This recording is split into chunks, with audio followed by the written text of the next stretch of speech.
Bahasa Melayu tahun 2. Kali ini kita akan berfokus kepada menulis ayat majmuk. Kita akan belajar unit 3 iaitu keluarga berhemah. Tajuk pelajaran mengemas di dapur. Anak-anak boleh buka buku teks muka surat 13. Ayat majmuk ialah ayat yang dibina dengan mencantumkan dua ayat tunggal atau lebih sehingga menjadikannya ayat baharu. Ayat tunggal dicantumkan dengan menggunakan kata hubung untuk membentuk ayat majmuk.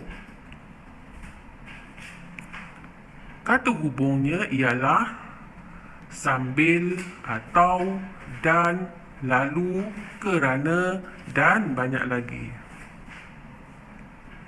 Contoh ayat tunggal: Tania makan buah apel. Tania mendengar radio. Tukar ayat tunggal ini kepada ayat majmuk. Tania makan buah apel sambil mendengar radio. Kata hubung yang digunakan ialah sambil. Contoh ayat tunggal seterusnya: Maria membeli kek. Maria membeli roti. Kita tukar ayat tunggal ini kepada ayat majmuk. Maria membeli kek dan roti. Kata hubung yang digunakan ialah dan.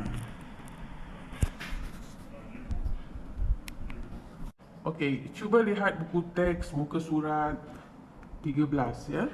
Okey. Tajuknya mengemas dapur. Tengok gambar yang pertama ni.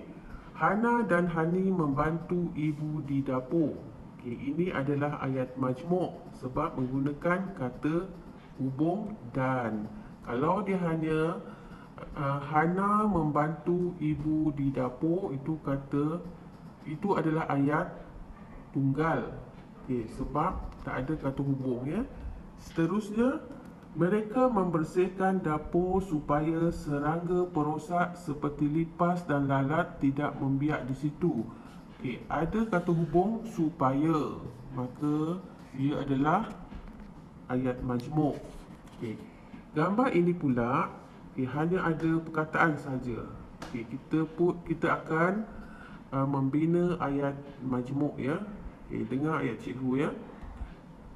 Hana dan Hani mengeluarkan sayur-sayuran yang busuk dari dalam peti sejuk lalu membuangnya. Ada dua kata kata hubung kita gunakan iaitu lalu dan juga dan ya. Seterusnya gambar yang keempat, tak ada perkataan. Kita bina ayat majmuk berdasarkan gambar ini ya. Hana memasukkan sudu ke dalam laci sambil diperhatikan oleh ibunya. Jadi menggunakan kata hubung sambil kita membentuk ayat majmuk tersebut. Seterusnya lihat buku aktiviti muka surat 17. Ini dengar, sebut dan padankan ayat majmuk berdasarkan gambar. Kamu baca, dengar cikgu baca, lepas tu kamu padankan dengan gambar ni ya. Ini semua adalah ayat majmuk. Damia masuk ke bilik bacaan lalu duduk di sebelah adiknya. Menggunakan kata hubung lalu. Mana gambar dia kamu padankan. Nombor 2, mereka menyiapkan kerja sekolah sambil berbincang. Ada perbincangan di situ. Padankan ya. Mereka mengemas meja selepas menyiapkan kerja sekolah kerana ingin menyenangkan ibu mereka. Ayat majmuk menggunakan kata hubung kerana. Sebelum keluar dari bilik, Dahlia menutup suis lampu supaya tidak membazirkan elektrik. Kata hubung supaya digunakan untuk membentuk kata ayat majmuk ini. Mana gambar yang menutup elektrik? Jadi kamu buat cuma padankan sahaja ayat majmuk dengan gambar yang bersesuaian. Dalam buku aktiviti muka surat 14.